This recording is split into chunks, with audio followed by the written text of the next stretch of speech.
चिंता चिंत समस्त वेद निपुणं श्री रूप पंथानुगम गोविंदाभिधमुज्ज्वलं वरतनं भक्तनितं सुंदरं वंदे विश्वगुरुं च दिव्य भगवत प्रेम ही बीज प्रदान देवं दिव्यतनं सुसंदवदनं बालार्कचलांचितं चंद्रानंदपूरं सदेकवर्णं वैराग्य विद्याम्बुधिं श्री सिद्धांत निधिं शुभोक्तिलसितं सारशतनम्बरं वंदे तं शुभदं मदेको शरणं नैशिशरं श्रीधरं श्री सिद्धांत सरस्वती विदित गौरी गुरुपर्णये भात भानुरिव प्रभात गगने जो गौर संकीर्तनै मायावाद तिमिंगिलोदर गदानुद भृत जीवनिमान कृष्ण प्रेम सुधाद्य गहन सुखं प्रादाद प्रभंगतं भजे पंचतत्त्वात्मकं कृष्णं भक्त रूप स्वरूपकं भक्तावतारं भक्तकं नमामि भक्त शक्तिकं नमो महावदन्नाय कृष्ण प्रेम प्रदायते कृष्णाय कृष्ण चैतन्य नामने गौरतिशे नमः हरेर नाम हरेर्नामैव केवलम् कलौ नास्तेव गतिरन्यथा नाम बिना कलिकाले नहीं आर धर्म सर्वमंत्र सार नाम এই শাস্ত্র মর্ম অতএব কলিযুগে নাম যজ্ঞ সার আর কোন ধর্ম কইলে নাহি পায় পার হরে কৃষ্ণ कृष्ण कृष्ण हरे हरे हरे राम राम राम हरे हरे हरे कृष्ण कृष्ण कृष्ण हरे हरे हरे राम राम राम हरे हरे সবাই একবার উচ্চ স্বরে বলুন তো হরে কৃষ্ণ कृष्ण कृष्ण कृष्ण कृष्ण कृष्ण हरे हरे हरे हरे हरे राम हरे राम हरे राम राम राम हरे हरे हरे निताई गौर प्रमानंदे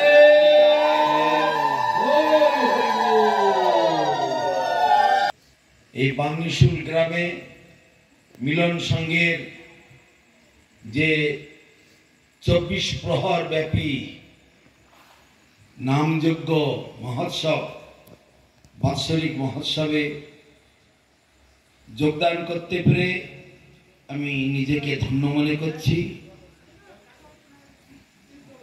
কমিটিতে যারা আছেন তাদের সকলের নাম আমি জানি না, দুইজনের নাম জানি শুধুমাত্র,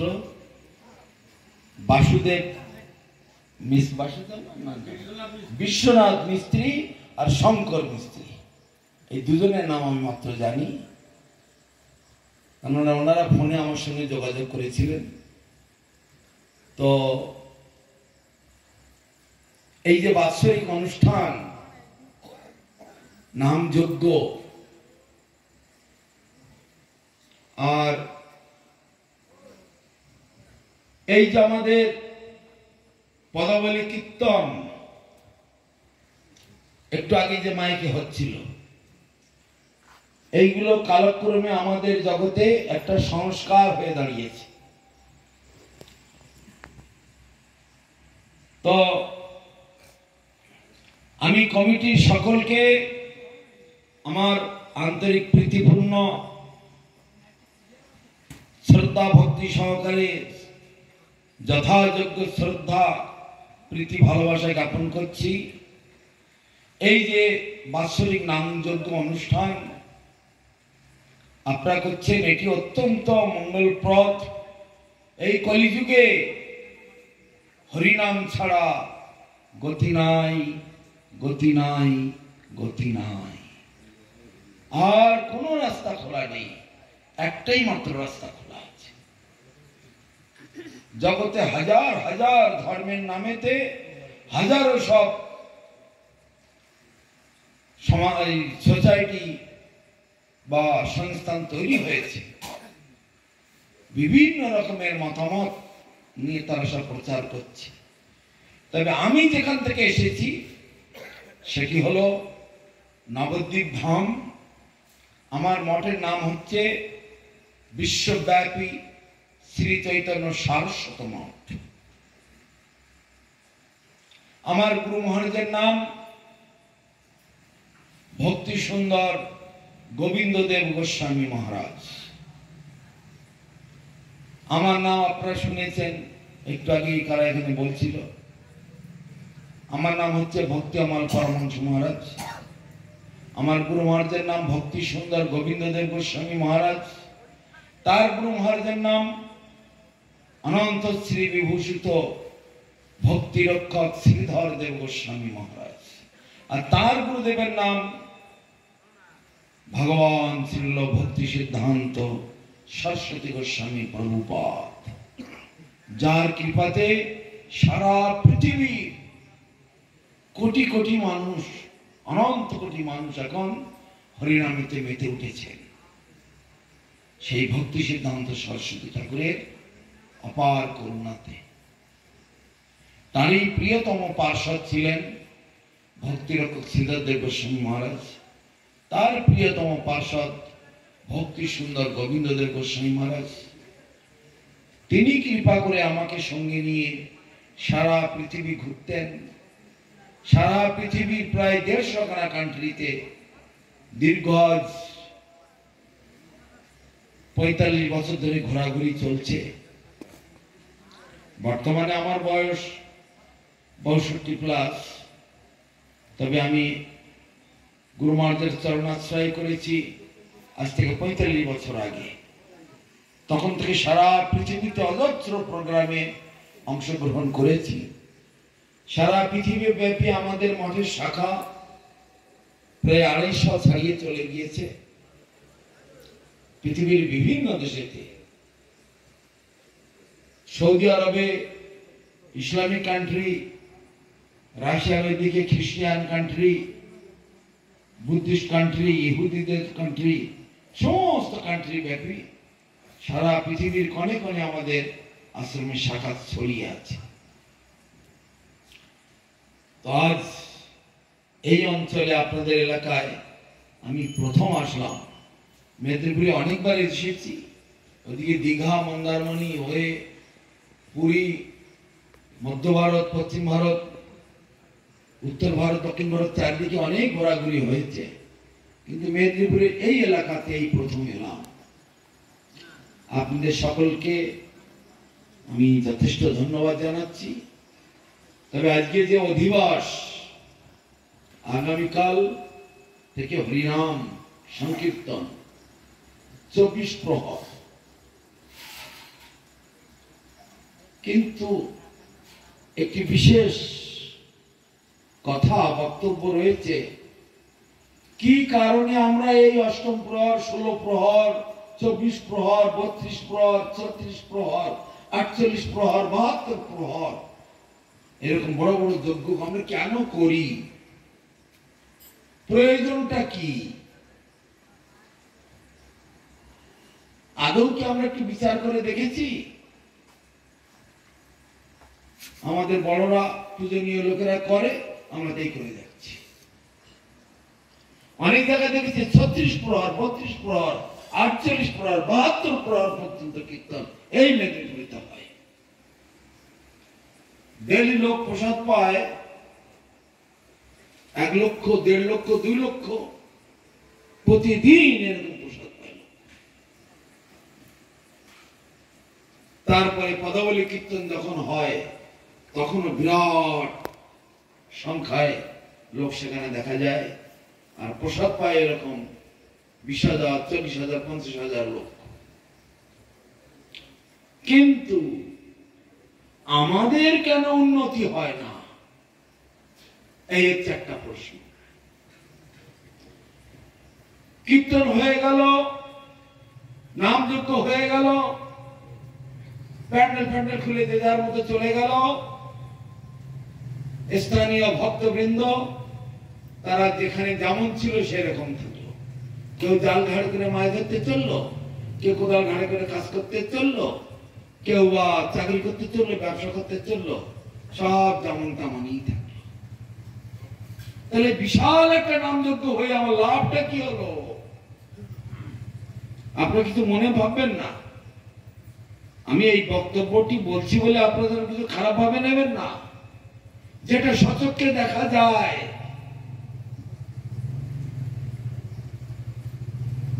আমার উন্নতি হলো কোথায়, বিচার করবেন। আর এই নামযজ্ঞ বা পদাবলী কীর্তন এগুলো আমরা কেন করি, কি তার অর্থ, করলে কি লাভ, না করলে কি ক্ষতি, সকলের আমাদের কম বেশি একটু জানা প্রয়োজন। আমরা যেখানটায় বাস করছি এইটি হলো মায়া দেবীর কারাগার। এই জায়গাটাকে বলা হয় দেবী ধাম। এটা হচ্ছে প্রাকৃত জগৎ, জড় জগৎ। এখানে 14টা স্তর রয়েছে। আমরা বসে আছি ভূলোকেতে, এর উপরে আছে ভুবলোক, তার উপরে স্বর্গলোক, তার উপরে মহলোক, তার উপরে জনলোক, তার উপরে তপলোক, তার উপরে সত্যলোক।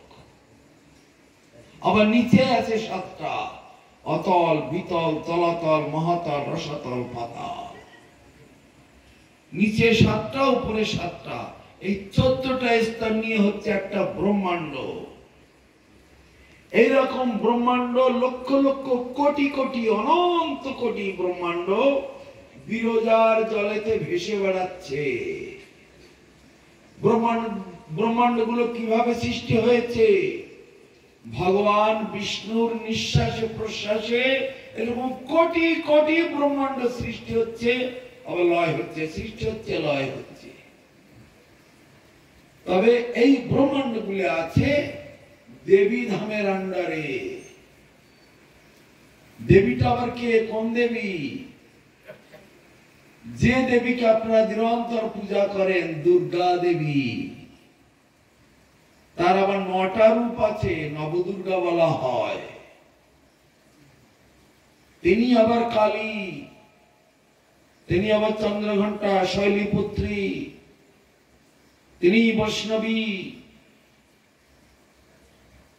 অনেক সব নাম রয়েছে। এটা দেবীর আন্ডারে, এটা মৃত্যুর জগৎ। আর এর উপরে আরেকটি জগৎ আছে, সেটা হচ্ছে অপ্রাকৃত জগৎ, আর এটা হলো প্রাকৃত জগৎ। আরো সোজাসুজি বলতে গেলে এটা মায়ার জগৎ, আর সেটা হলো ভগবানের জগৎ। তাহলে আমরা এখানে বসে এগুলো করছি কেন, করলে আমাদের কি হবে? প্রশ্ন হচ্ছে এটা। আমাদের ভেতরের যেটা আসল সত্তা, সেটি কে, সেটি কি বস্তু? সেটি হলো আত্মা। এই আত্মা কখনো জন্মগ্রহণ করে না, কখনো এই আত্মা মরে না। জীব মরে গেলেও, যে কোনো জীব, 84 লক্ষ প্রকার জীব এখানে বাস করছে কর্ম অনুসারে। প্রথমে 84 লক্ষ প্রকারের জীব এখানে কিন্তু ছিল না। এই ব্রহ্মাণ্ডের প্রথম জীব হচ্ছে ব্রহ্মা। ব্রহ্মাকে ভগবান সৃষ্টি করতে বললেন, তখন ব্রহ্মা বলছে আমি তো সৃষ্টির কিছু জানি না, বুঝি না। তাহলে ঠিক আছে, আমি তোমাকে 2 ভাগে বিভক্ত করে দিচ্ছি। একটি অংশ হবে পুরুষ, আর একটি অংশ হবে প্রকৃতি। পুরুষ আর প্রকৃতি হয়ে গেল। তারপরে আমি তোমাদের প্রতি কাম রূপ একটি শক্তি নিক্ষেপ করছি। তোমরা দুজনে মিলে এই সৃষ্টি কার্য চালাতে থাকবে। তো ব্রহ্মা থেকে ধীরে ধীরে ধীরে ধীরে ব্রহ্মার প্রথম পুত্র হলো মনু। মনুর নামে তো হলো মানব। হাজার হাজার ঋষি মুনিদের সৃষ্টি করলেন। সেই ঋষি মুনিদের বংশধর যারা যারা আছেন তাদের বলা হয় গোত্র।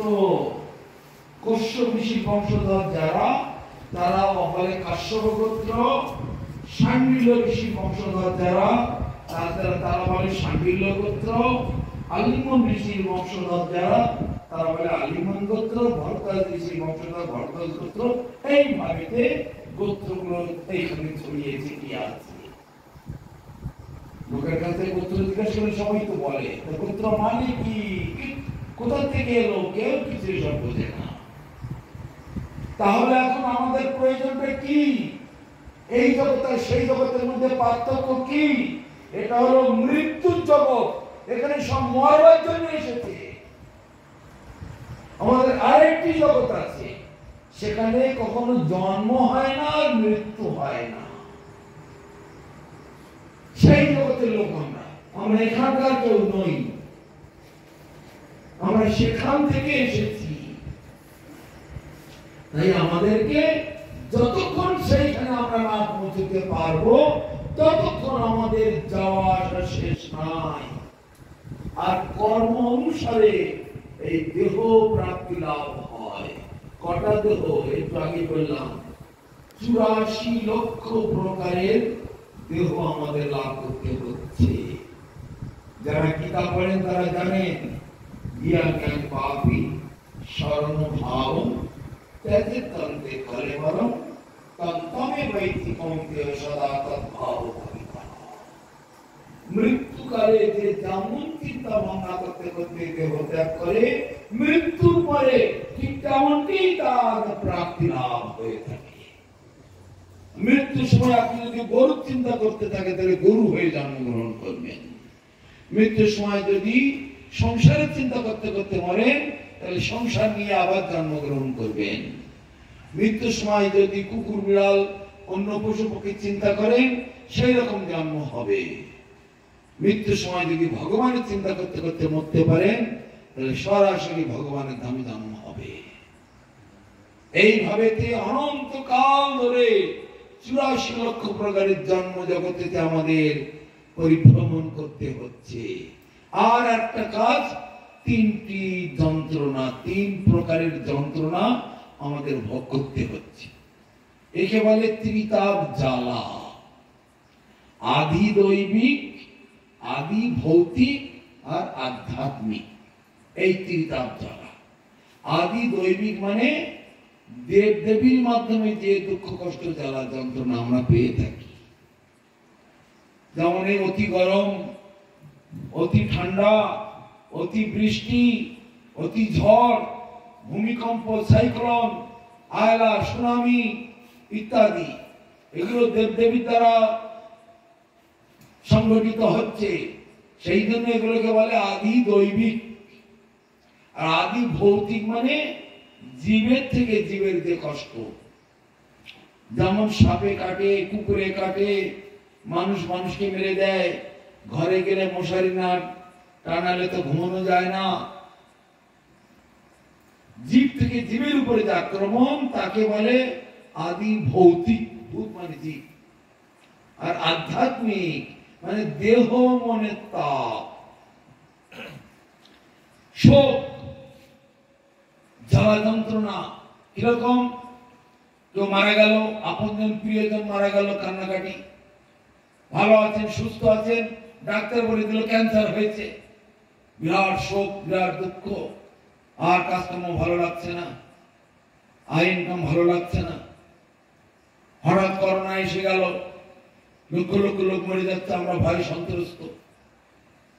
এগুলো সব আধ্যাত্মিক বেদনার অন্তর্গত। এই ত্রিতাপ জ্বালায় এই 84 লক্ষ প্রকারের জীবকে কষ্ট পেতে হচ্ছে। কিন্তু কেন কষ্ট পাবো? আমাদের জায়গা থেকে নয়, আমরা এখানে ছিলাম না, আমাদের জায়গাতে সেই গোলক বৃন্দাবন, সেখান থেকে আমরা এসেছি। কিভাবে আসলাম? ভগবান বিষ্ণু প্রকৃতিকে দর্শন করছেন, প্রকৃতি ক্ষোভিত করে সৃষ্টির উপধরি। প্রকৃতির দিকে যখনই তাকাচ্ছেন, ভগবান বিষ্ণুর থেকে এই জীবের কণা সব এখানে এসে নড়াচড়া করতে শুরু করে দেয়।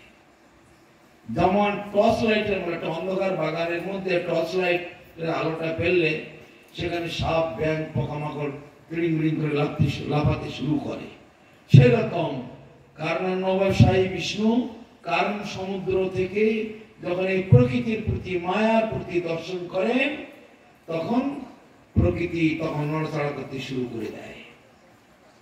আমরা তাকে বলি জন্ম। এই জীব আত্মা কখনো জন্মগ্রহণ করে না। যারা গীতা পড়ে তারা ভালোভাবেই জানে, নো জায়তে নো ম্রিয়তে বা কদাচিৎ মায়ং ভূতা ভবিতা বান ভুয়ো অজ নিত্য শাশ্বতয়ং পুরাণ নগ্নতে হনুমান শরীরে। এই আত্মা কখনো জন্মায় না, কখনো মরে না। কেউ তাকে জন্মাতে পারে না, কেউ তাকে মারতেও পারে না। নৈনং সিন্ধন্তি শস্ত্রাণি নৈনং দহতি পাবকো নৈনং ক্লেদাতা পুনঃ শোষয়তি মারুত। আগুনে পোড়াতে পারে না, বাতাসে শুকাতে পারে না, জলে ভিজাতে পারে না। বিশ্ব ব্রহ্মাণ্ডের কোন অস্ত্র নেই এই আত্মাকে হত্যা করা। সেই জন্য আমরা কখনো জন্মাই না, আমরা মরি না। কিন্তু পরিবর্তন কর্ম অনুসারে। কর্মটা আমাদের এমন করতে হবে যেন পুনঃ পুনঃ বারবার আর এখানে জন্মগ্রহণ করতে না হয়। কেন? এটা মায়াদেবীর এলাকা। কেমন করে মায়াদেবীর এলাকা হলো?